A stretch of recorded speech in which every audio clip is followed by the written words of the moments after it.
Okay, thank you very much for coming. Thank you very much, Farhan, for being here. It's a pleasure and a great honor to have you here. I will introduce a very short introduction about you because his experience is very wide in very important companies and also in academia.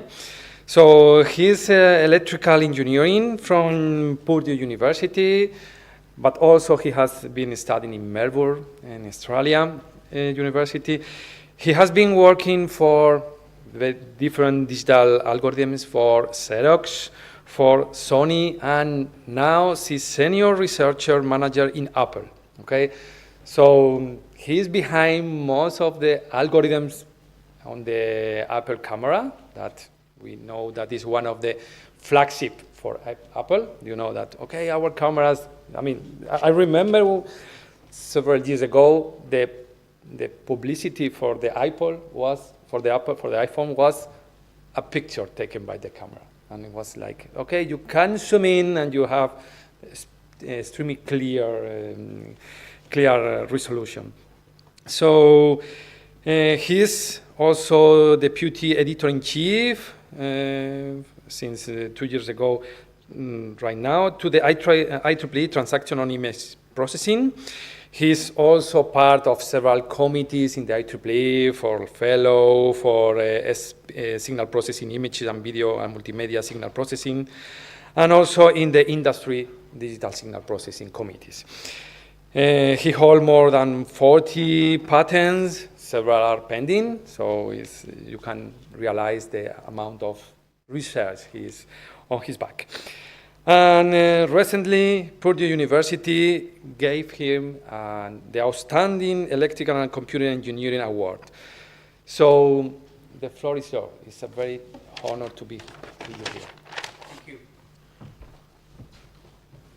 Thank you for the gracious introduction. It's my pleasure to be here. As I was talking with Victor this morning, my goal is to reach out to as many signal processing experts, students and faculty alike, and hopefully, after this hour, you will be encouraged to make a career in this area. While there has been significant progress in the last 2 decades or so, there's a lot of work yet to be done. And the topic over here is very close to my heart, research in industry and academia. A long time ago, you guys are probably too young to remember, society had this perception that research is important for its advancement. And that led to the creation of funding agencies and research labs. Some of the technical advancements of our time have been done by these research laboratories or sponsored by these funding agencies. But over the last decade or so, the interest of society in research is waning. The amount of funding that in the US that the NSF had or NIH had is going down. It's kind of sponsored by industry. So especially in areas of mutual interest, we have to evolve from the current paradigm. And I'm going to try and motivate some of that. Obviously, both industry and academia are in a symbiotic relationship. They count on each other. But I think it will be mutually beneficial if we migrate to a more mutually supportive relationship. But you bear with me. So before I go there, this talk is sponsored by the Signal Processing Society. I don't know how many of you are members. I want to encourage you to become a member and maybe volunteer your time. The society is run by volunteers like me, like others at different capacities as a student. Then once you graduate as reviewer or as part of the technical committees or as part of the editorial board, we can only be as good as our volunteers. So just wanted to point out that the membership is pretty reasonably cost, and I would strongly encourage people to become members if they can. So a lot of people over here are quite young who probably have never seen a film camera, let alone used one. So I want to take you to a journey in the last hour, in the next hour, on the evolution of digital camera. where it all started, how we went to film, what changes precipitated the move to digital, and there are lessons to be learned along the way. This talk is about research in industry and academia, so I'm going to talk a little bit about practices in the scientific community. To motivate, I've chosen a few problems from my past related to signal processing, machine learning, color science, statistics, just to give an idea how interdisciplinary the field is. Then I will show some pretty pictures, I think. The display doesn't do justice to it, so we moved my laptop towards you. So, when we get there, maybe we can turn the lights off. And I would suggest if you can see my screen, that They told me that they can't switch the light off. That's fine. Streaming, They need the light. That's fine. So you can just look at my screen there. And then I will conclude with challenges and opportunities. So let's just dive right in. So the early progress or early observations was made by philosophers for digital camera, and they go way back to 300, 400 BC, when Mozi, a Chinese philosopher, and Aristotle observed the inverted image through a pinhole. The biggest progress to optics was kind of done by a guy called Ibn al-Haytham. In 1000, he built the first pinhole camera. And there's a very interesting story, I don't know if you're aware of that, of his background. He was a very smart guy.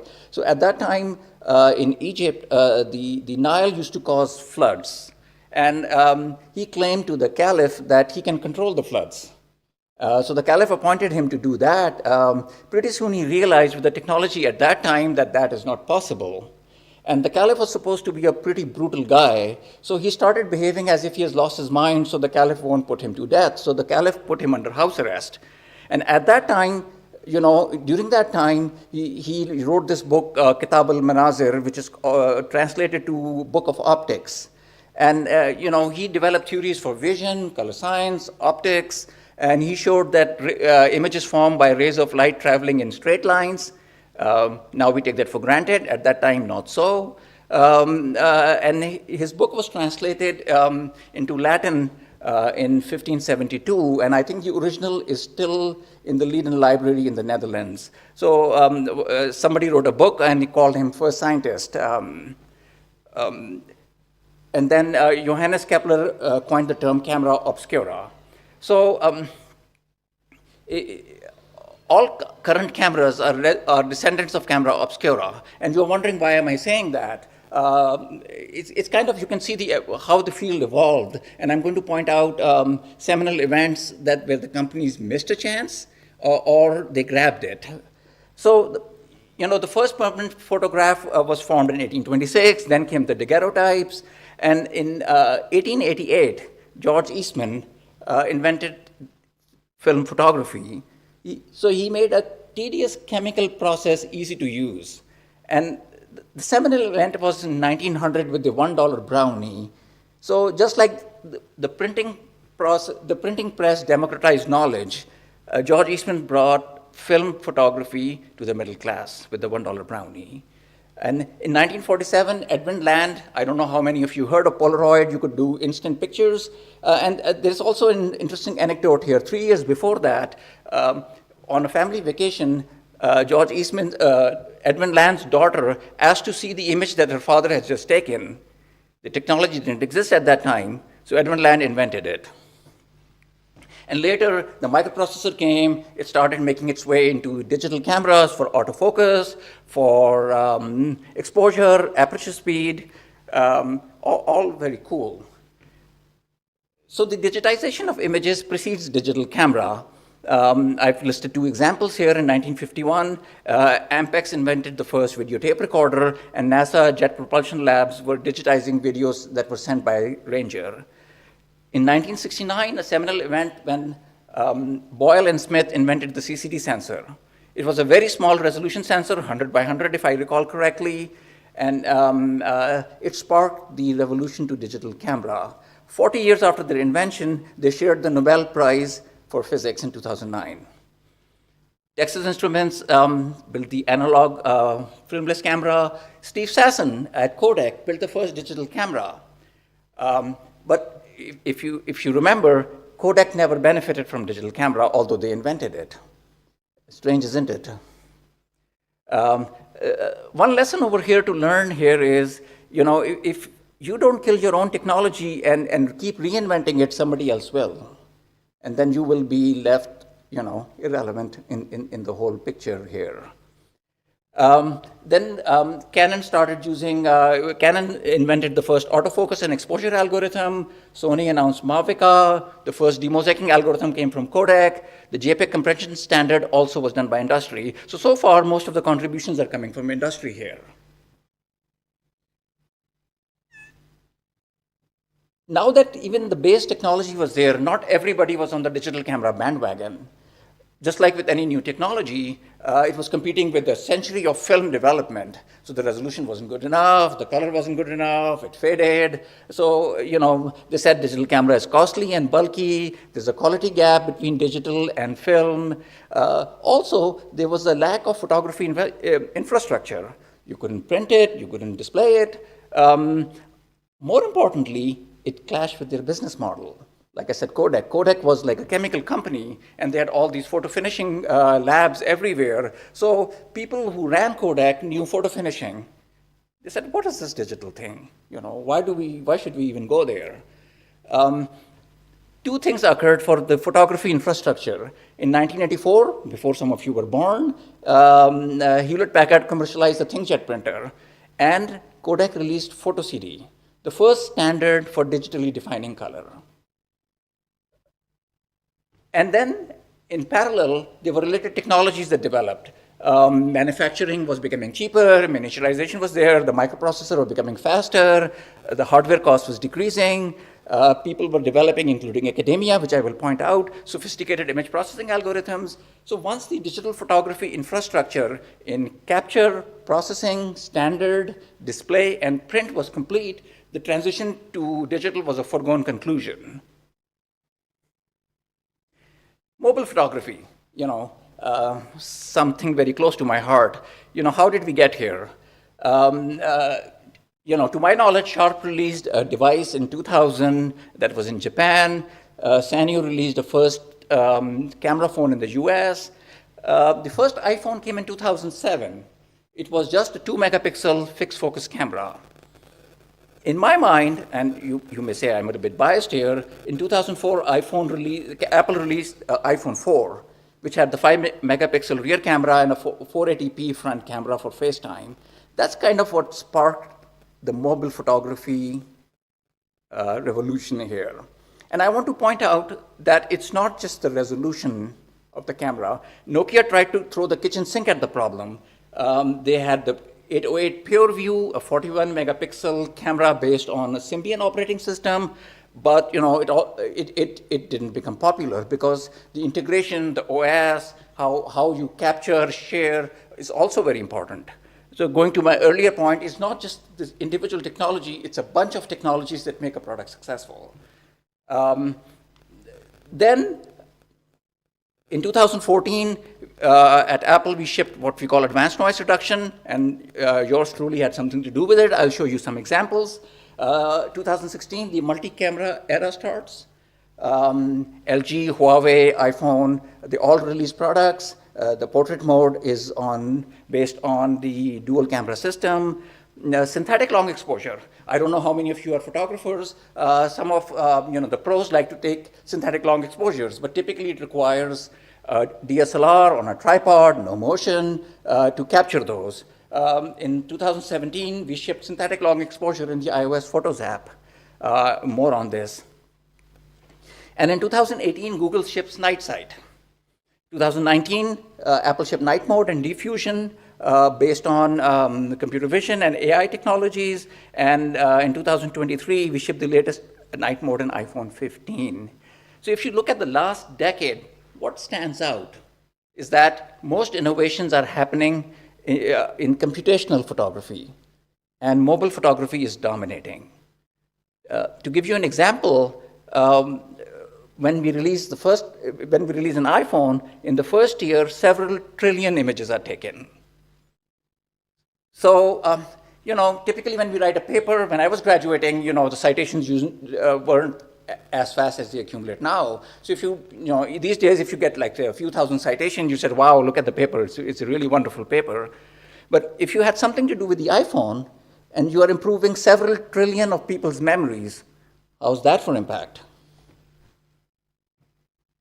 So this kind of leads me, this talk is about research in industry and academia. So as I see it, if you look at, academia, and you're all in academia, the goal is to create knowledge and contribute to the advancement of society. That's the high-level goal. And publications are primary means of dissemination of knowledge. However, academia is also interested in patents and licensing. So, there's a little bit of, I shouldn't say a conflict of interest, but, in different directions, because academia, some universities, and it's not true for all of them, are also run like, in part like businesses, because licensing revenue helps, get money for the university. Industry, I would like to think our goal is to bring advanced technology to the average user.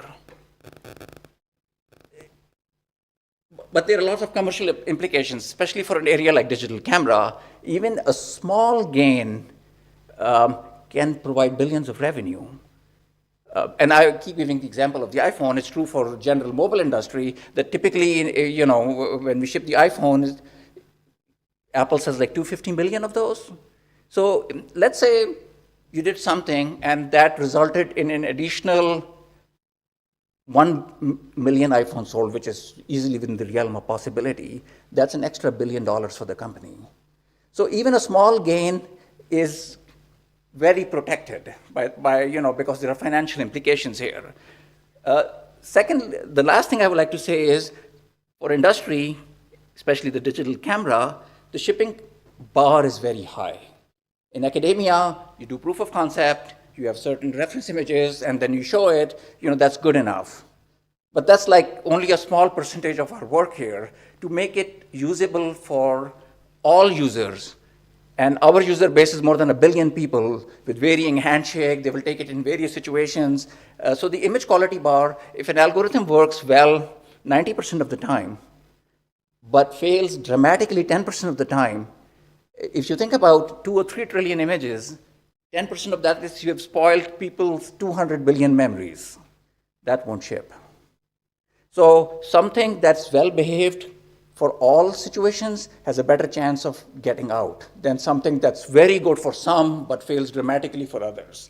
So, no artifacts is our big guiding light here. So to motivate this, here's a toy example, and it may not look very clear on the display overhead, so I would ask you to focus on the screen of my laptop. So here is a signal. The above signal has more noise in the Luma channel, and same chroma signal is added to it, but for the output, the result is the other way. The bottom one looks worse. And why is that? It's because of interchannel correlation. So if we ignore interchannel correlation, that's at our own peril. In some situations it may work well, some situations it may not. The other example here is frequency dependence in digital camera. So if you look at it, on the left is white noise, and on right is frequency dependent noise. Both have the same variance, but the right one won't ship. It's very objectionable, while the left one has kind of a pleasing structure. If you have to leave noise, you want it to be Gaussian. So the impact of white balance on noise. So here are different white balance gains. So if you look at the one on the right, we are jacking up the blue channel because probably this one was taken in incandescent light, tungsten. So you can see the error in the blue channel is very high. So if we don't account for prior operations in the camera pipeline while designing algorithms, we will run into this problem. They may work for some light conditions and will not work for other. So the purpose was to motivate what happens in the camera pipeline. And here is a simple, very simple pipeline. This used to be the camera pipeline in the 2000s. up to the late 2000s. Now camera pipelines are much more complex. We have deep learning algorithms and so on and so forth. But for the purpose of the point that I'm trying to get across, this is good enough. So there are three types of operations here. The cyan ones are linear. The green operation gamma is nonlinear, and the the purple ones are spatial. So let's, for this purpose, assume that the noise from the sensor is Gaussian with some signal dependence, although the noise could be dark current, Poisson, there are all other kinds. So for the purpose of this analysis, let's do a simplifying assumption here, just Gaussian noise. So the gain adds gain dependence, white balance adds channel dependence, demosaicing kind of copies the high frequency information from the green channel for the bare sensor and feeds it back into red and blue. So now we have added frequency dependence. The color correction matrix, CCM, has off-diagonal terms. So it has added more more intercorrelation, and filtering will also change things. So while this is a simple pipeline, the relationship with noise is anything but simple. So let's say somebody takes an ISP designed by Qualcomm or something and wants to put an algorithm after that.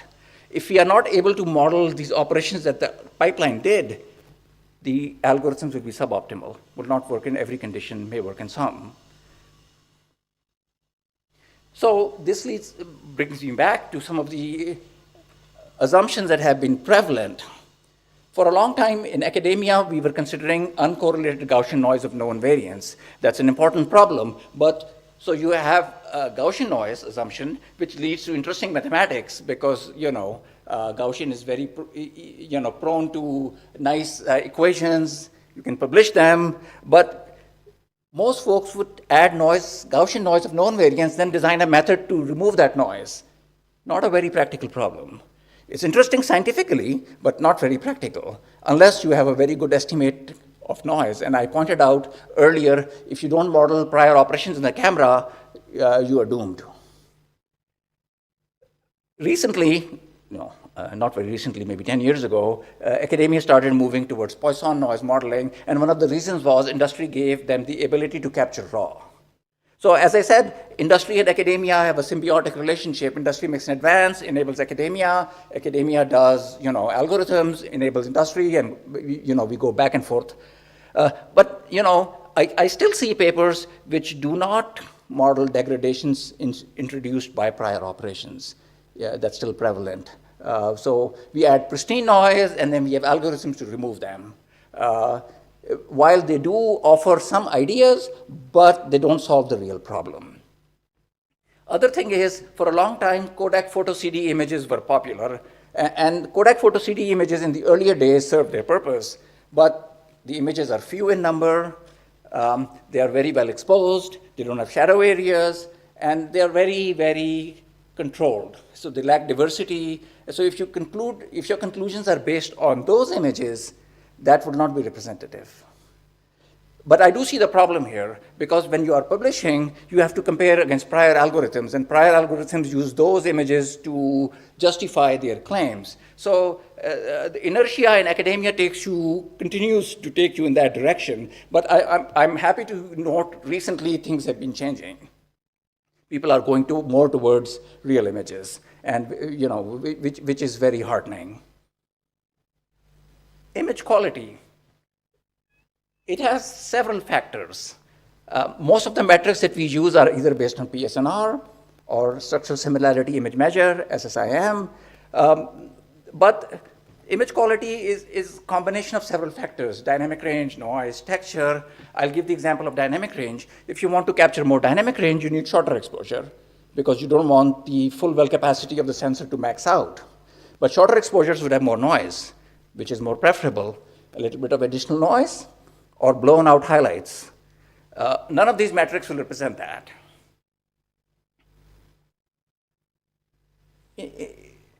Our guiding light in industry is also the feature should just work. You shouldn't have to go into any sub-menu to enable it, because if you do that, most people are not going to use it. So there's a lot of time and effort spent. Even though you have developed the algorithm, it works, how do you surface it to the user who have all kinds of profiles? different handshakes, different conditions, different light levels, different kinds of motion. How do you ensure that you get a reasonable image in all these conditions is important. Ecosystem I already mentioned. Publications. Industry doesn't publish as much as they should, in my view, and there are several reasons for that. One reason is that that patents are hard to enforce. So even if you have a patent that's assigned to you, given to you, it's very hard to enforce. It's very hard to prove conclusively that somebody else is violating that. So oftentimes, what industry does is, where they're moving is do not file any patent, because you're kind of teaching your competitors without getting any benefit in return. So to make industry and academia collaborate more with each other, you need reform in these areas, and you should be able to give the enough protection that the industry spend time and money to do that. So if they feel they are protected, they will be more open. Otherwise, it will be very sanitized. So in effect, what you consider state of the art in academia may not be the state of the art because of the commercial nature of the problem, industry is not publishing, they're shipping. So I already mentioned that impact can be measured in various ways. Like in academia, you mentioned by numbers, number of papers, number of citations. While in industry, we have, especially for digital camera, we have billions of users, and we are improving trillions of people's memories. So, both are important, but they're different kind of impact. So, I think I've set up the problem now. So, I want to give you some background, some motivation, of the digital camera problem, how you can use your background in mathematics, statistics, signal processing, color science, machine learning to solve problems here. And I've chosen 3 problems from my past here. The first one is noise propagation. I showed you a simple pipeline earlier on. So all computer vision algorithms, be it demosaicing, noise reduction, phase detection, need an estimate of noise so that they work in all light conditions. In bright light, noise is going to be less, and as you progressively go to low light, noise will start to dominate. So for these algorithms to work, you need an estimate of noise. And if you're putting these algorithms after the ISP, you would need a way to propagate noise efficiently, effectively, and quickly. So there was this paper from Bill Freeman's team at MIT in 2006. They would propagate the full image, and then in the full image, they would fit noise level functions, as they call it, and get a very good estimate of noise. But it's computationally not feasible. You cannot ship this in a device. You can do it for proof of concept that if you have a good estimate of noise, these algorithms will work, but it won't ship. So there was a paper from RIT by Roy Burns and Peter Burns a long time ago. They showed that if you have noise, you can propagate it through a linear transform, which is very simple. Through nonlinear transform, you linearize it using Jacobians, and you can propagate noise after that. But they're silent on spatial. Spatial would affect different frequencies differently. How do you do spatial here? So our concept is, and this is a long time ago, you have a time domain signal, you transform it to the frequency domain, split it into bands, and do bandwise averaging of the noise. So it's like a coarse quantization across the frequency channel. So here they're assuming noise to be full band wide, while what we are assuming is the noise to be bandwise wide. And the number of bands will depend on how non-Gaussian is your signal, what is your desired accuracy, and for the simple pipeline that I showed earlier, only a few bands are sufficient to propagate the noise in a more accurate way. So I won't go into details of the theory here because of lack of time. So what we do is, instead of a 3x3 noise full band matrix, we have what we call is a bandwise covariance matrix. And the matrix may look a bit scary, but there's a lot of redundancy here. So you can see the off-diagonal terms are similar. So if you have a few bands, you may need to just propagate 5 or 6 3x3 matrices instead of 1 and get a much better estimate of noise. So here's kind of a summary what happens here. So we call it the extended Burns and Burns method. So You know, the linear and nonlinear transforms are easily catered for. The spatial ones are hard. You need to have this band-wise spatial matrix to represent what's going on.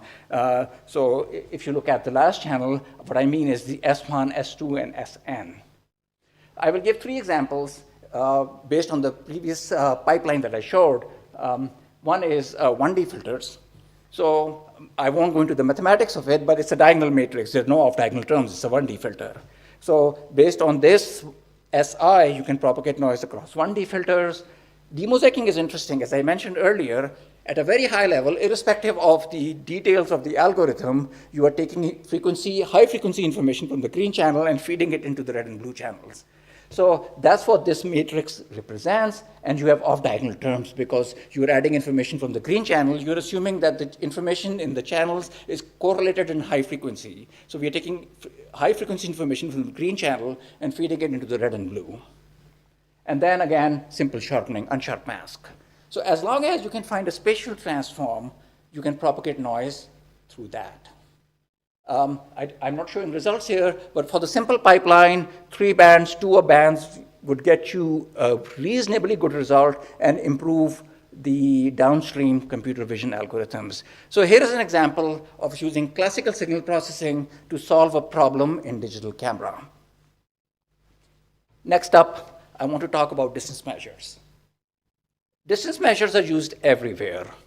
Compression, deep learning, you have L1, L2 distance you try to, in training, also in noise reduction. So in general, we all use distance measures, but strangely, the literature is silent on how to choose thresholds. So for noise reduction, what you're trying to do is you're trying to find similar pixels in the image.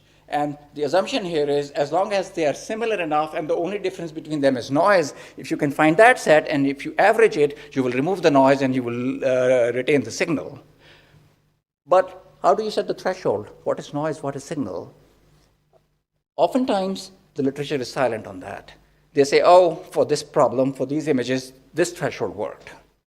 So I want to put a little bit of mathematics behind that.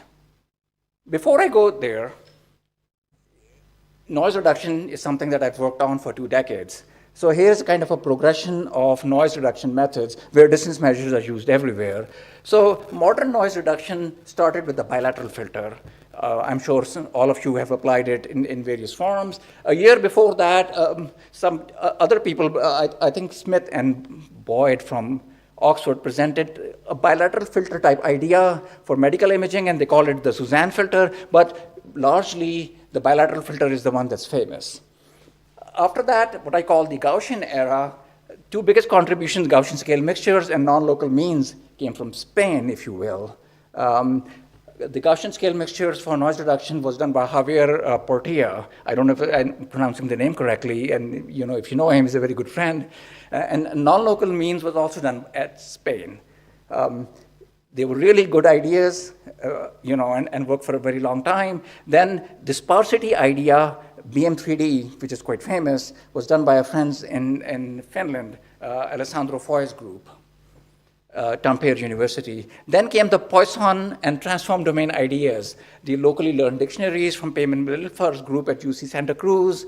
I did some work with Keiko Hirakawa on Scalum, using Scalum for Poisson noise removal. The Scalum idea stems from the fact that when you do Haar wavelets, sums and differences, if the input noise is Poisson, the sum is still Poisson. But the difference is not. The difference is a distribution called Scalum. And that's what this is based on. Then there was this work by Michael Unser's group from EPFL. They call it mixed Poisson Gaussian noise removal using wavelet thresholding. Then patch-based locally optimal Wiener. And then dual domain image denoising was proposed from University of Bern. And the idea was that for high contrast regions, the image domain is good, and for low contrast, the transform domain is good, and they combine both. Then we moved into the era of priors, which is kind of the basis of deep learning. Some seminal work was done by Charlie Bowman's group at Purdue on plug-and-play priors. So they showed that any inverse problem can be modeled as a sequence of denoising steps. The regularization via denoising is also based on that. And now we are in this brave new generative AI world, and one of these is the diff-IR. They call it efficient diffusion algorithms for image restoration. And efficient is a relative term. You can say if you went from 30 minutes to 3 minutes, it's efficient, but 3 minutes is not going to ship on a mobile device. It's either going to put the device on fire or, you know. So we have a lot of work left to be done here to ship these algorithms in a coherent way which the user will find useful.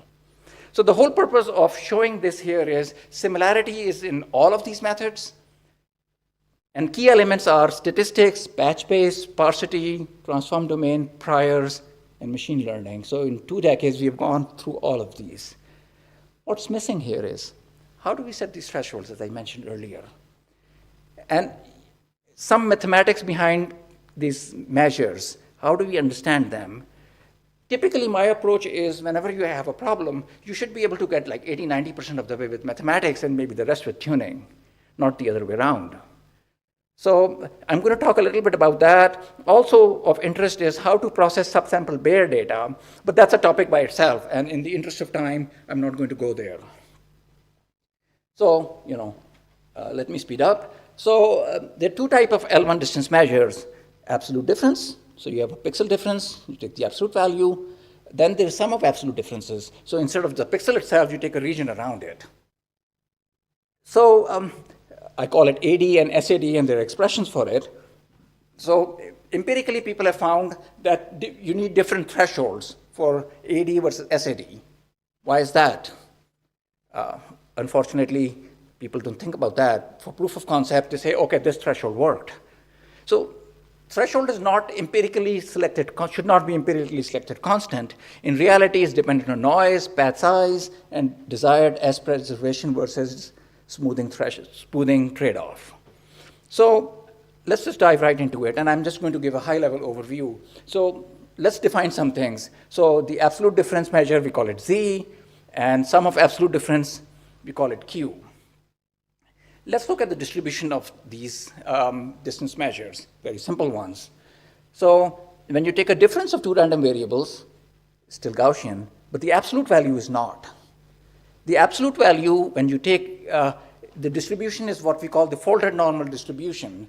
And I found this in a journal in technometrics published in 1961, long before any one of us were born. So I would suggest, if you have time, sometimes look at the mathematics literature from the past or the statistics literature of the past. You may be surprised what you find. At that time, these distributions weren't feasible to be implemented, but now they are. So the absolute difference measure is Z, is a folded normal distribution. And you can see there's noise dependence, both in mean and standard deviation. Sum of absolute differences. So simple thing, when you sum enough of those, if the input random variables are IID, you sum enough of them, the resulting distribution is normal regardless of the distribution of the variables.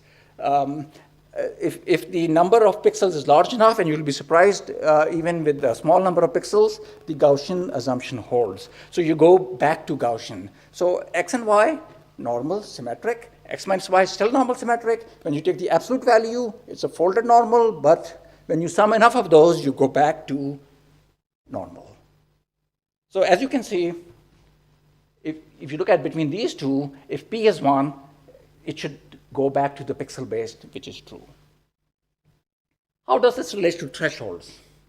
So, you know, to verify our mathematics behind it, I generated a lot of random variables and looked at the distributions. So you see, from here is, even for a 5-pixel patch, it's kind of approaching normality. And as the patch size increases, the standard deviation decreases, so the range of thresholds keeps decreasing. And people knew it empirically for a long time, ever since the non-local means idea was presented, but nobody put mathematics behind it, that why is that happening? So they know as the patch size increases, it becomes hard to control. So they kind of confine themselves to 3x3 patch or 5x5 patch and don't go beyond that. But the understanding behind it, why does that happen, how does that happen, was missing. So how do we get the same denoising versus edge preservation threshold. The idea is similarity rate, and that's the lower tail probability of these distributions. So here is this example. In the first one, we put the threshold at the mean. So for a 3 by 3 patch, you can see the threshold should be 1.32 sigma, and the same equivalent threshold for pixel base is 1.3 sigma. So now we have a relationship to adjust these. So this enables adaptive patch processing in the same image. So as long as you define what similarity rate do you want, any pixel size, any patch size, you could adjust that. And that will enable, let me skip these. So the idea is, because absolute difference and sum of absolute differences have different probability distributions, they're related by patch size. So to obtain equivalent thresholds, we need to keep the lower tail probability as the same.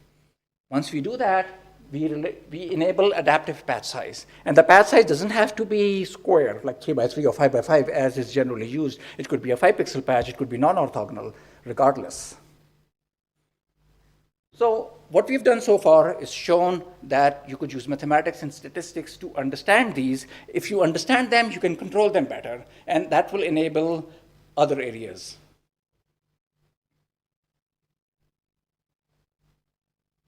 Let's go to another problem, color calibration. It used to be a very important problem, it still is, but what I'm going to show is we can get an optimal color set here. Why is that needed? So this is the color calibration problem, that if you don't calibrate correctly, you have the images looking like plasticky, saturated colors. How did we used to do it?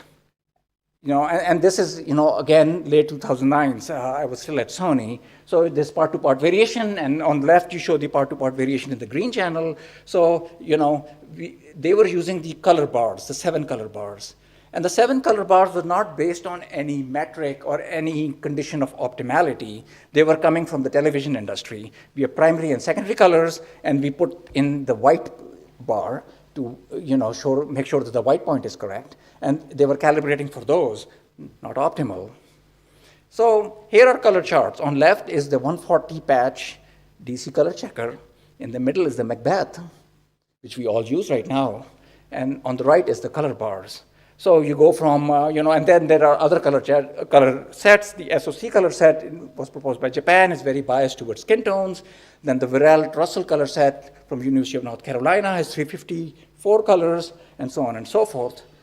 So how do we do the calibration? Here is a simple calibration pipeline. So you have spectral sensitivities, the color patches you will use. The bottom one is the CIE color matching functions. For those who work on color science would know that. And the color matching functions are like the ground truth here. So we want to have an adjustment matrix, AM, which kind of matches the camera output to the color matching functions output. And the least square solution is pretty simple. It looks scary, but it's pretty simple. What I want to draw your attention to is you don't just have R, the color patches, and you have R transpose, the autocorrelation matrix. So as long as the autocorrelation matrix of the color patches is the same, you should get identical calibration results. So you can use a 140 color patch, and let's say the measurements are from 400 nanometers to 700 nanometers in increments of 10, let's say. So you have 31 measurements for each. The autocorrelation matrix will be 31 by 31, regardless of the number of color patches. You could have 140 color patch or 24 Macbeth. So if you can get the autocorrelation of the color set to be the same, you can achieve the same calibration result with less colors. That's the key here. Here is an example. So you see, I have all these color sets, the SOCS, the Viralt-Russell, the color checker. They all have very similar autocorrelation functions, as we said. While for the color charts, the 9 color bar or the 7 color bar, it's not optimal at all. No wonder the calibration accuracy is not good. So for this purpose, we consider Macbeth 24 charts like the ground truth here. So that's 24 colors. And if you can calibrate, get the same calibration result as Macbeth, that would be a victory here. So what were people doing at that time? They were trying to find smaller number of colors from the Macbeth set. So they say, okay, these 4 colors are probably more optimal. And they were going by rules of thumb. Or we need foliage because foliage is very common in real life. We need skin tones. We are trying to get people. So they were forming a color set based on empirical experience, but not optimal. Our approach is to build a statistical framework for that and add constraints to get physical colors and optimality. So two very common data reduction methods, principal component analysis and independent component analysis that people use. So principal component analysis assume orthogonality. So you can see that the basis vectors are orthogonal while independent component not. And this is a toy example. So for this example, principal component doesn't do a very good job, while independent components does a reasonable job here. Let's say we apply this to colors. So on left is the result from principal component analysis as applied to Varel's database, and on right is independent component analysis. So you have fewer basis vectors, but you see there are negative components here. Negative reflectance doesn't make any sense. There's no negative color, there's no negative reflectance. So these basis functions are statistical. Optimality is achieved by cancellation effects. While you can get a fewer set, but they're not optimal. They're not physically realizable. You cannot manufacture them. So at that time, there was a technique being proposed in the mathematics world, non-negative matrix factorization, and their basis functions are all positive. I ran into it at a mathematics conference, and I picked up that idea and applied it to colors. So if let's say the input is V, that could be your input color set, and W is the optimal reduced color set, and H are the set of weights. So remember that we are trying to make the autocorrelation of the colors to be the same. So if we take the autocorrelation of V and we put this condition on the weights matrix that they have to be orthogonal, V times V transpose will be the same as R times R transpose. So that's your optimality condition to get same calibration results. So first constraint was positivity. Second constraint, orthogonality on the weights matrix. So here are some update equations. We added some more constraints on smoothness because spectral functions have to be smooth. They cannot have sharp changes because then they would not be physically realizable. And we do numerical optimization.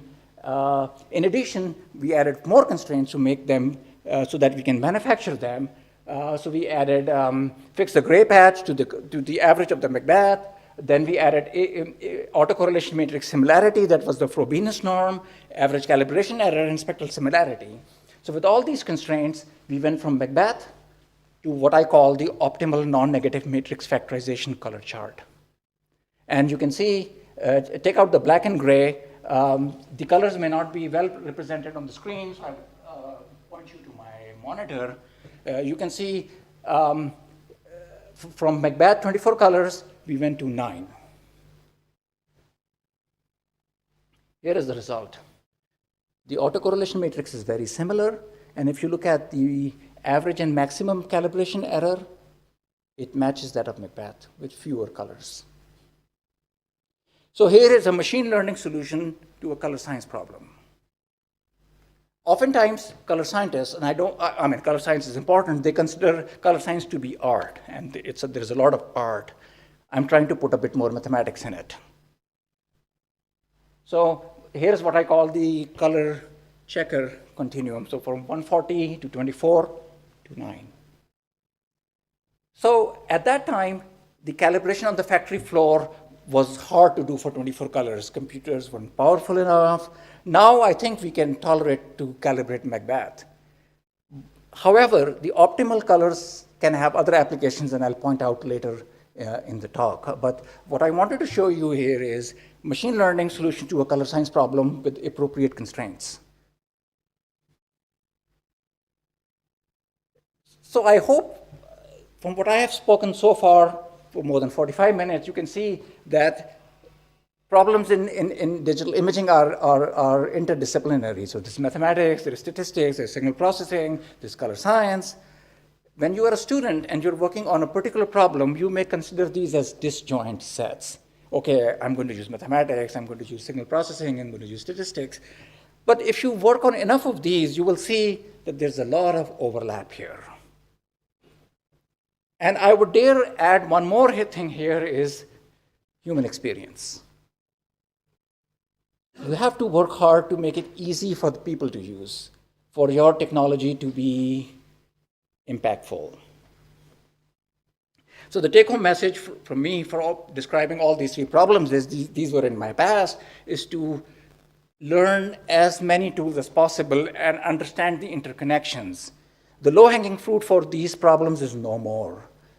To be able to make an impact, you need background in various areas. And while you are in school, that's the best time to develop that. Now let me go to computational photography examples. I've already been speaking for more than 50 minutes, so I don't have much time here. So here is noise reduction. And while you may not be able to see that very clearly on the screen, I would suggest looking at my laptop. So this was what we shipped in 2014. And on left is the year before that with old technology, same input, and on right is with new technology. So if you look at my screen, look at the detail, sharpness, and this was 10 years ago. In 10 years, we have become significantly better. These are all external examples. This is from Lisa Bettany's website. On top, on the overhead display is not very clear, but on my screen you can see the progression made from the first iPhone to the iPhone. Unfortunately, she only has it till the iPhone 6. So you can see the progress that has been made in denoising over the years.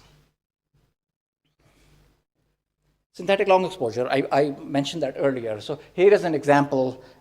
Previously, this was the domain of experts using tripod-mounted expensive cameras. Now we use the low-resolution video frames from live photo and the high-resolution still to generate that. So you can do handheld long exposure.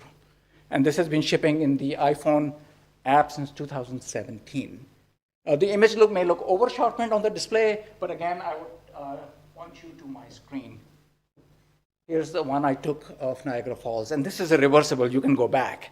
So if you don't like the results, you can always go back. It's in the iPhone Photos app.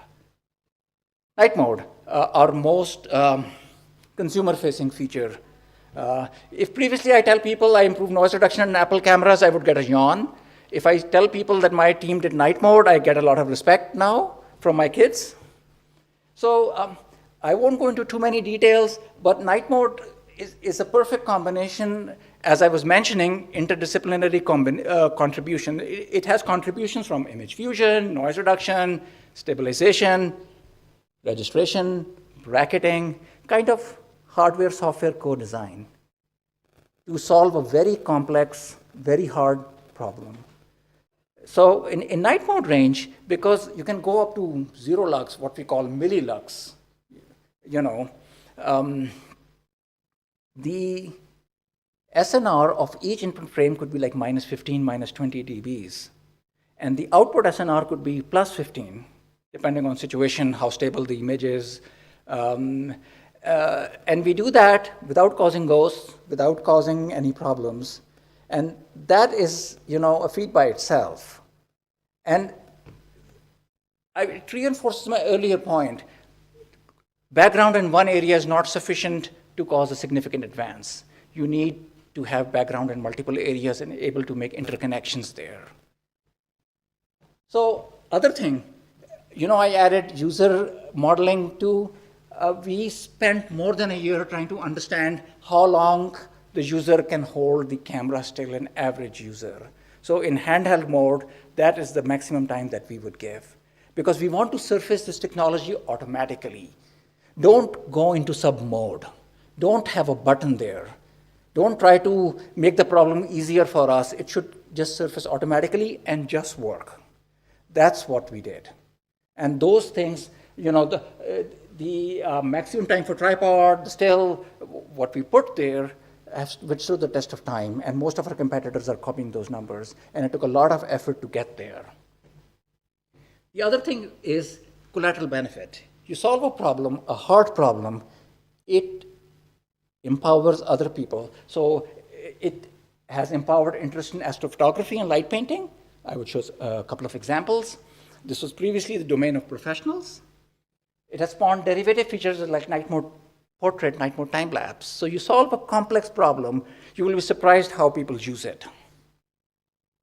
So here are a couple of examples, and these are from all external reviewers. I'm not showing Apple internal reviews. So this is from Adam Ismail at Tom's Guide when we first shipped night mode in 2019, I think, in iPhone 11. Again, this time the overhead projector is helping me because the left one is not even visible. But if you look at my screen, look at the difference between with and without night mode. Another example, this is compared with the Pixel by Michael Simon at Macworld.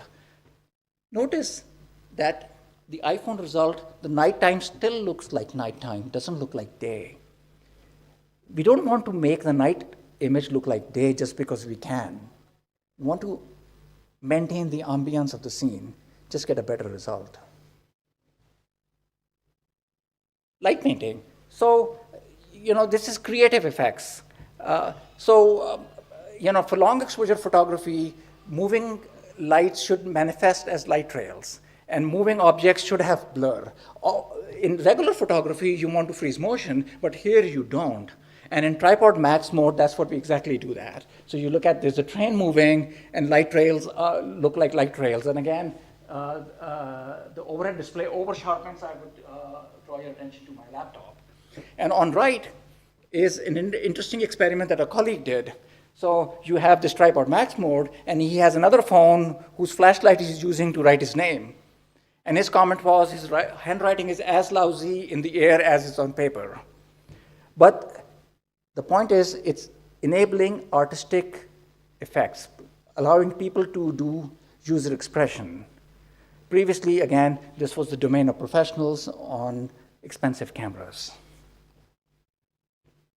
So here's a comparison, and again, I would draw your attention to my laptop, sent to our hardware VP by some of his friends from Chicago. So on left is almost the same screen, years apart, taken with iPhone 5, and on right is iPhone 11. So just to show you the improvement or the advance that we made with computational photography for an almost similar scene captured in similar situations years apart.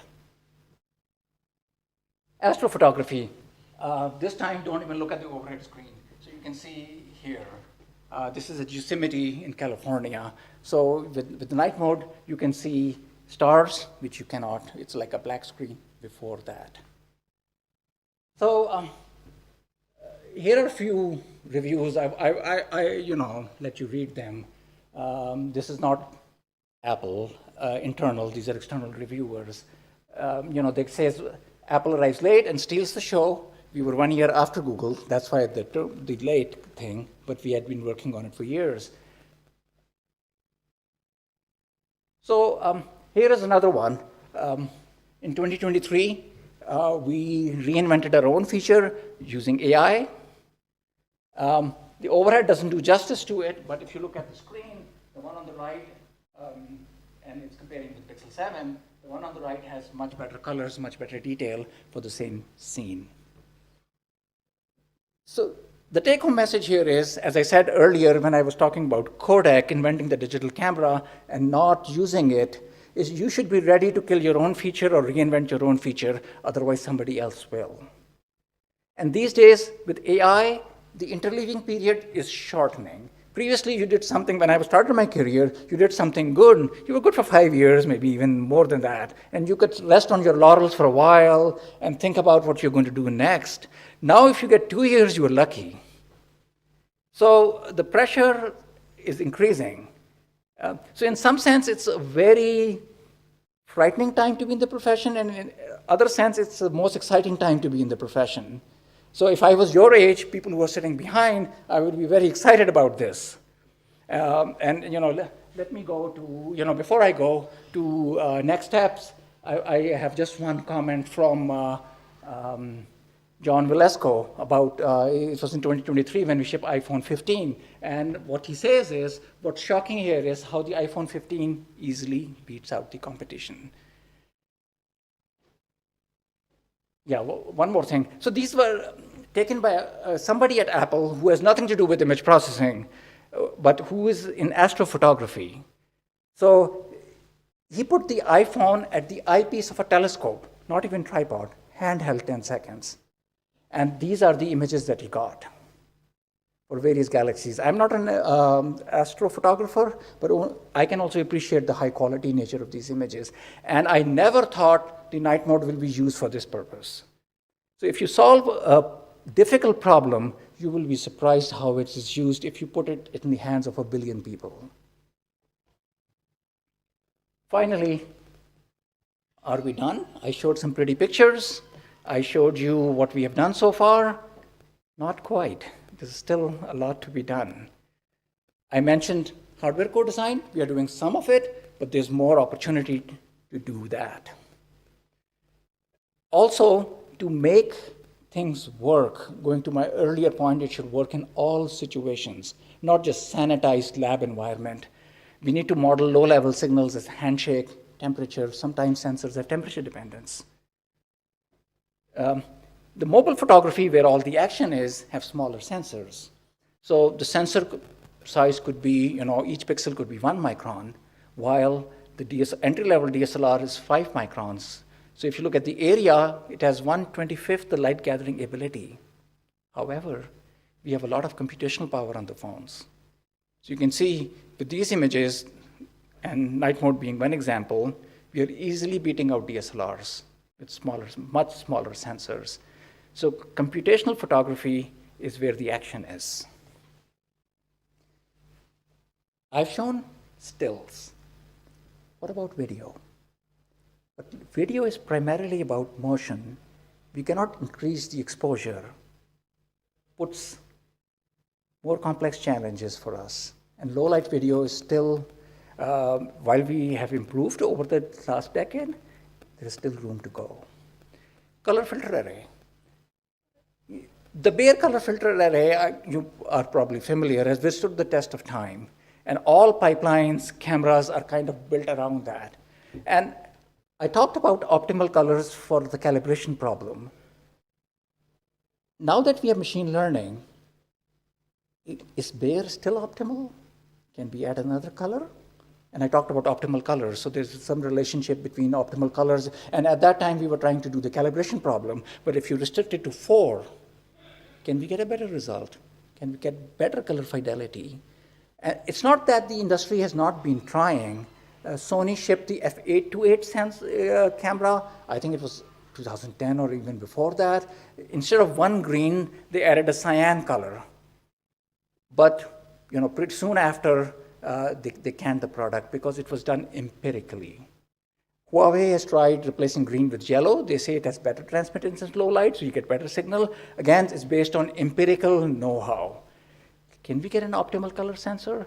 I know the challenge is going to be very hard. It's next to impossible to replace bare. Bare is as old as I am, maybe older, and it has withstood the test of time, but I think sooner rather than later, somebody may crack it. Spatial computing. There are lots of products out there.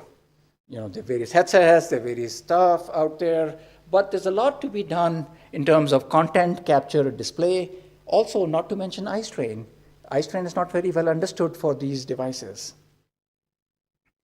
Promise of AI. All of us are very excited about AI. There's a lot of work in content creation, image restoration. However, as I said, efficient is a relative term. You may have gone from 30 minutes to 3 minutes, but 3 minutes won't ship on an iPhone. So network size, power consumption, latency, all important things. Also, authenticity. Image provenance is a big area now.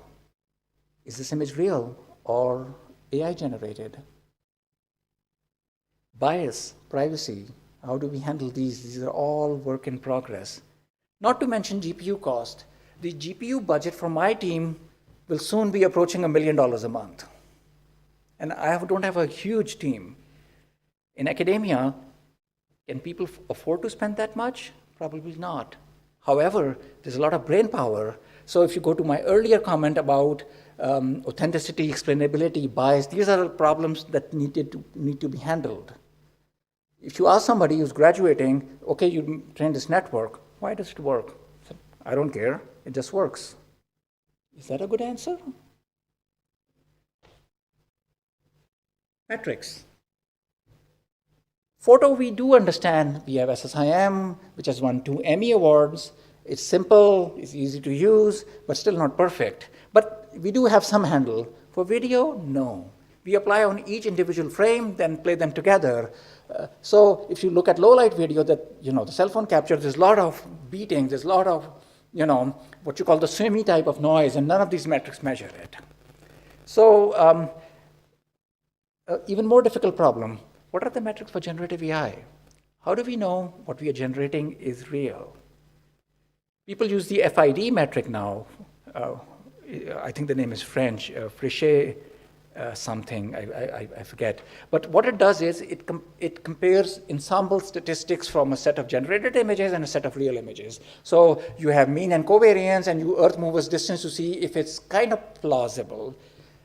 They didn't use pixel-to-pixel differences like SSIM or PSNR, but is that good enough for generative AI? I think that's still work in progress. Image processing for machine vision. We spend all our lives, I've spent most of my life trying to make images look good to humans. Now we want to make images look understandable to AI. You have self-driving cars, which have sensors, which have all kinds of cameras, all kinds of light situations. The human visual system is a particular one, but for computer vision algorithms, there's a lot of work to be done. Finally, also healthcare. We have capsule endoscopy. That's the only way to image a small intestine. There's a lot of work to be done there. So with that, I went like 10 minutes over. I want to stop here and open the floor for any comment, questions, critique.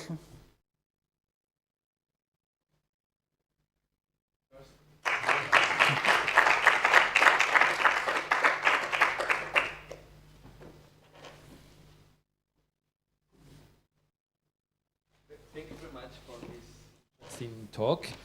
You have concentrated a lot of your background in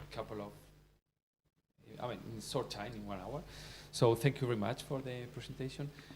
So if the audience have any question, I have some curiosities because it's not my field, but I would appreciate if some of you have questions. So thank you very much for this nice talk. I would like to ask you, you were discussing before that one of the main goals of all the developments in the industry was that trying to avoid any training process for the users, so everything has to work everywhere without doing anything. But if on a given time, the state of the art of the algorithms is that the algorithm may make something extremely special, but it needs a little bit of training for the users, or let's say a very simple guiding software to achieve these amazing results. Is time to implement, or do you think it's not yet, we need to wait a little bit more? So where's the balance between what you can do with a little bit of training or a guiding software, or stop until we get it completely automatically? That's an excellent question. So when we first shipped night mode, we didn't have any user aid, exactly to your point. But we realized progressively that if you give a simple user aid to the user, it helps dramatically, because previously people, although you have a counter showing how much time is left, people would lose interest. So we gave kind of a crosshair in the middle and asked people, so when you start the capture, there's one, and then there's one that, where you are pointing, and we encourage users to try and hold it, point it at the same point. And just this simple change dramatically improved the results that people were getting. So the time is already here. But the user guide should be pretty simple. Like some of our competitors have a moon mode in their phone. So what they do is, if you're applying to a moon, they have moon-based AI, which makes the moon look beautiful. We will never go there. So simple aid, like I mentioned, like just a crosshair or something, definitely improves, and we are open to that.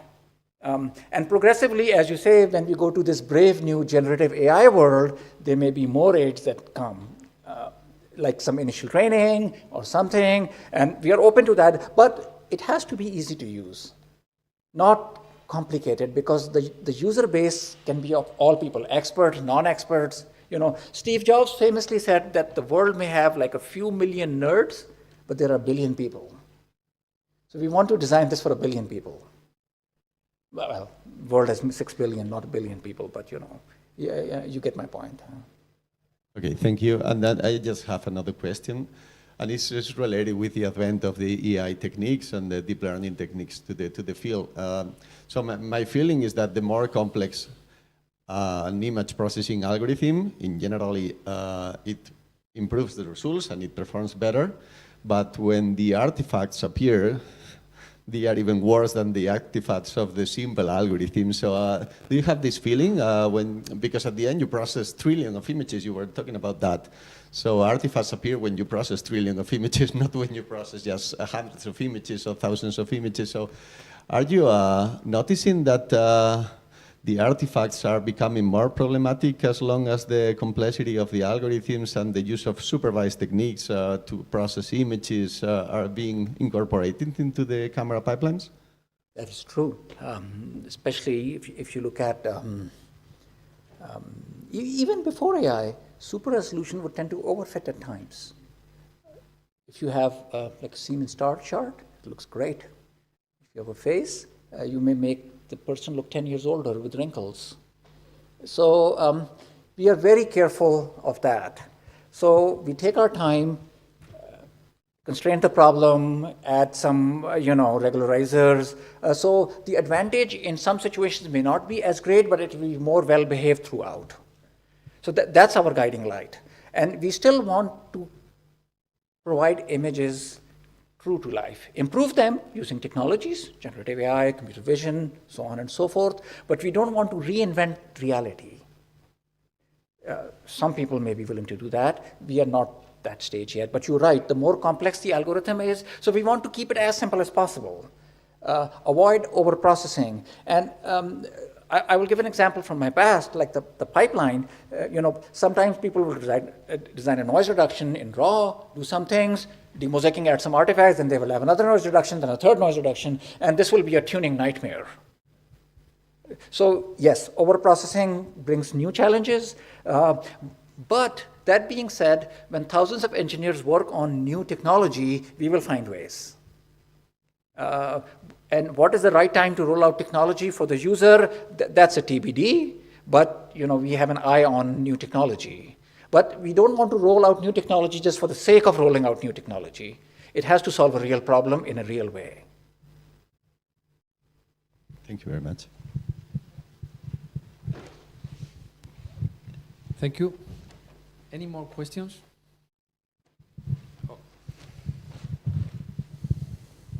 Hi, thank you for your interesting talk. I wanted to ask you regarding the collaboration between academia and industry. What are your thoughts on the role that PhD students have or should have? Meaning that should we be training academia then to switch to industry when we are ready, or the other way around, or I don't know. Maybe if a PhD student is the best option to actually achieve good results. I think universities have a huge role to play here, especially in new technology that industry is not yet looking at it. Because in industry, our horizon is relatively shorter. It could be 3 years, it could be less than that, because we have to ship something. While in academia, you don't have that constraint. You are open to look at things which may or may not work. And I think having that flexibility would be wonderful for me, which I don't have. Because in the end, you have to get some technology into the hands of users. So, when you are a student, you have a different role to play, but when you go to work for industry, then the role may change.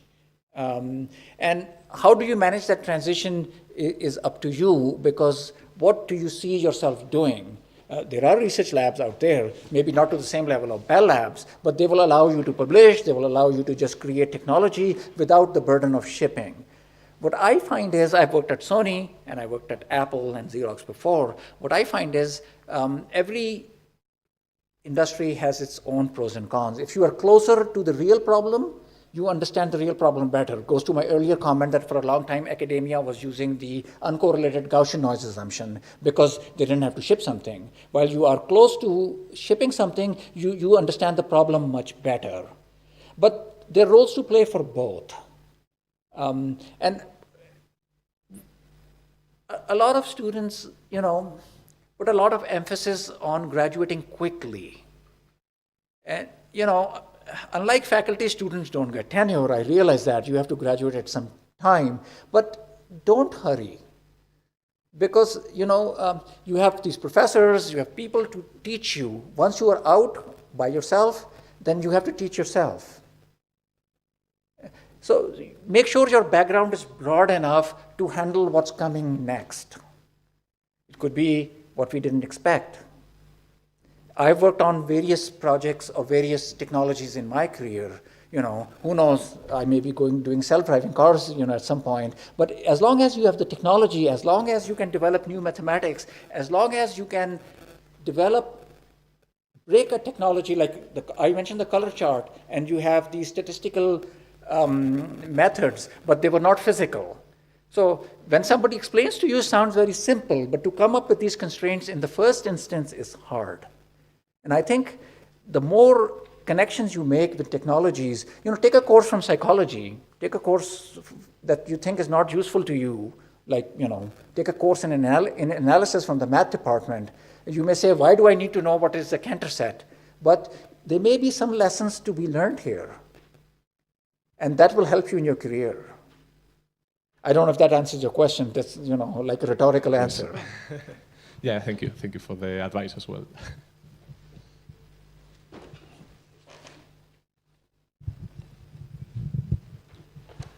Okay, something that actually caught my attention is that you're working with trillions of images, okay? Then I guess that this is a problem itself, this is a challenge itself, because I have the curiosity of how much of your effort goes to actually develop new algorithms, and how much is going to test these algorithms in a really huge amount of images. Is it really so hard? We don't work with so many images, and I have the curiosity of how difficult it is. It is extremely difficult. We do have dedicated teams who are out shooting, testing technology, and they're very good at it, and they've become very good over the decades as to what kind of image set you need. And with their help, we bring it down to a small testing set, relatively small, not extremely small, which have all kinds of situations, low light, motion, people.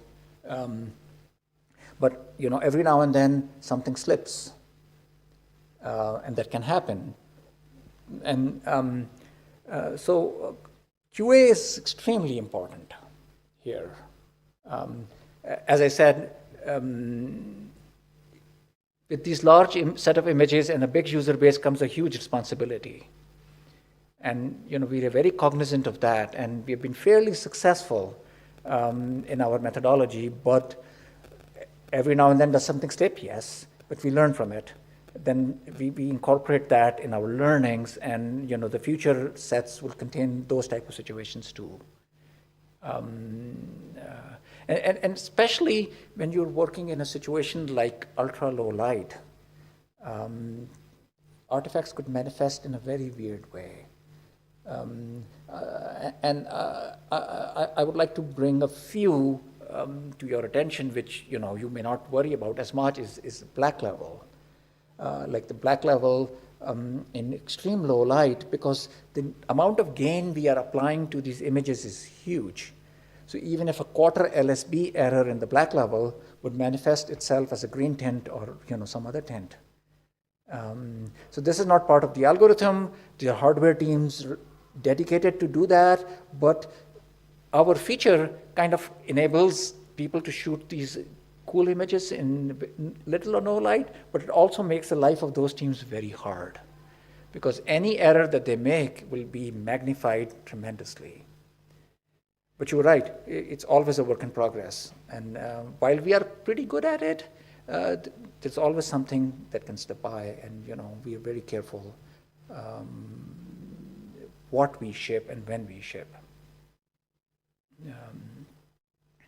But it's very hard, but it's very gratifying when you see people using, like the astrophotography example that I gave. We never thought it will ever come to this. With this type of sensor, 1 micron sensor, and a few pieces of plastic that serve as a lens to get those type of images, who would have thought 10, 15 years ago that that would be possible? That's all computational. As I said, we're just scratching the surface. With generative AI and all these new technologies that are coming, it's time to revisit old assumptions that we think are cast in stone.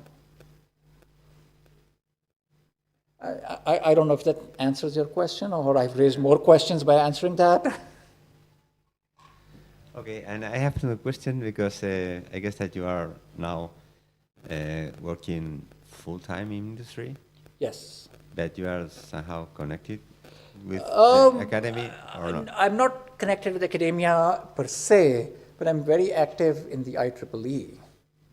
I'm on the editorial board. I was on the editorial board first as associate editor, then senior area editor, now as deputy editor-in-chief.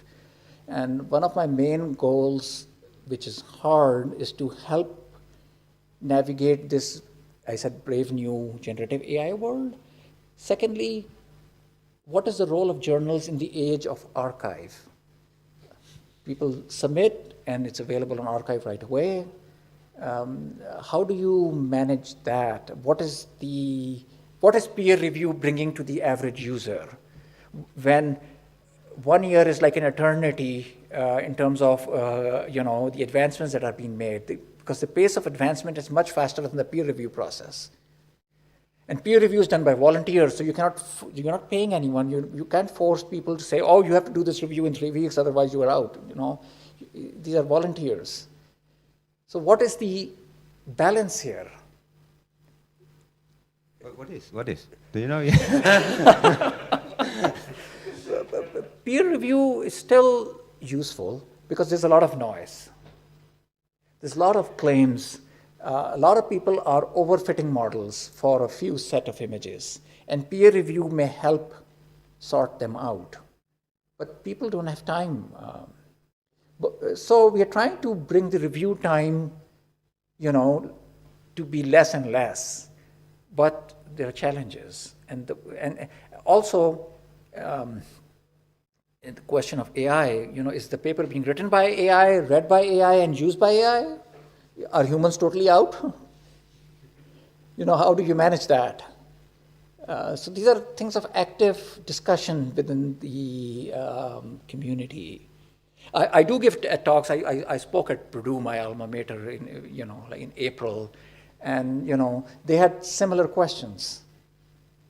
I don't know how the field is going to evolve, but we need to evolve.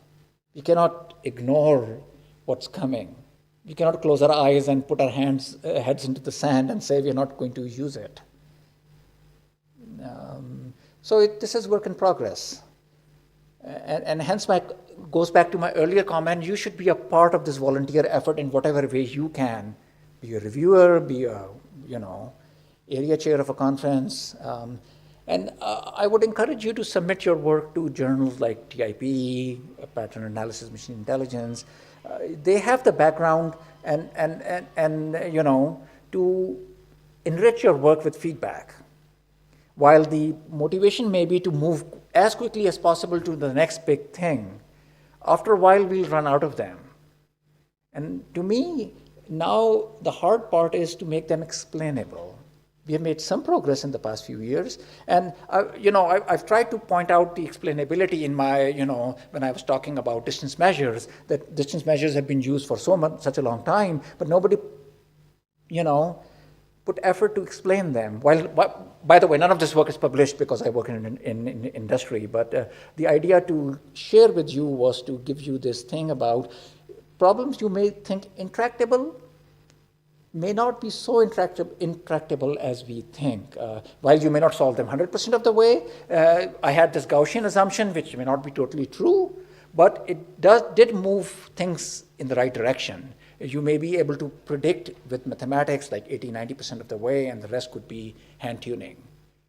But if you go the other way around, you have a very difficult life to tune your feature to ship, because you will run into situations and it will not be manageable. So the more modeling, mathematics, understanding that you can use, the simpler the feature will be, to your earlier comment, and more understandable. You will understand the trade-offs much better. You could maybe get to the same point with a huge amount of hard work and a lot of heartache, but that's not worth it.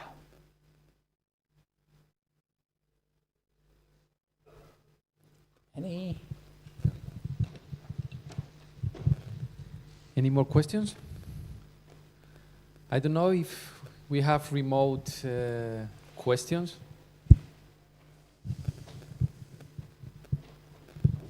Okay, we don't.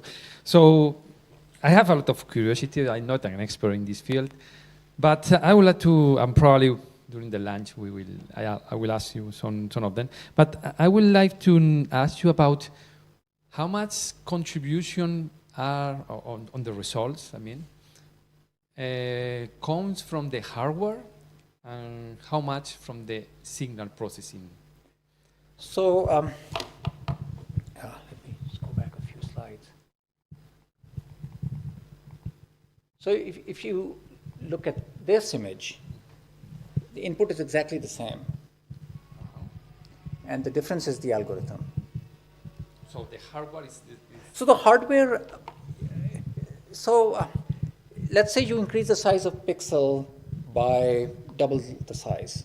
It will take a huge amount of space. The Z height is going to increase. And the amount of improvement that you can get with computational photography, combining multiple images, it will still not be there. That's why these algorithms outperform DSLRs, because DSLRs are generally single frame. They don't do multi-frame. So hardware improvements are welcome because you have better signal to work with, but they cannot match computational photography. If you put some hardware improvement with computational photography, you probably beat the competition easily. But by itself, hardware improvements will not be enough. And it will come at a huge cost to the company. While there's a cost to developing these algorithms, but once you've developed, it's working on same hardware. And if you look at the result, it's hugely different. But, also I would caution, going from here to here, the next iteration, as I showed, the improvement isn't as dramatic as this one. So at some point, it will be diminishing returns. So we are still improving, but it's not like we went from a black screen to a perfectly usable image. So hardware is important in various ways, but it cannot replace computational photography. Okay, so if you have very powerful algorithms, you could have normal hardware and I take a picture, but I send this picture to somewhere else, to the cloud, and they will process and they send me the picture. So Apple, for instance, could sell these services like, okay, you can obtain with my mobile phone picture as if I had an Apple. That's true. I wouldn't speak for Apple here because I'm here in a personal capacity, but that's totally plausible. It does bring additional challenges, and let me outline a few. So like night mode, as you may have noticed, is based on multi-frame technology. So if you're going to process in the cloud, you would have to store a lot of data, transmit it, process it, bring it back. Oftentimes, the attention span of Gen Z is pretty low, unfortunately.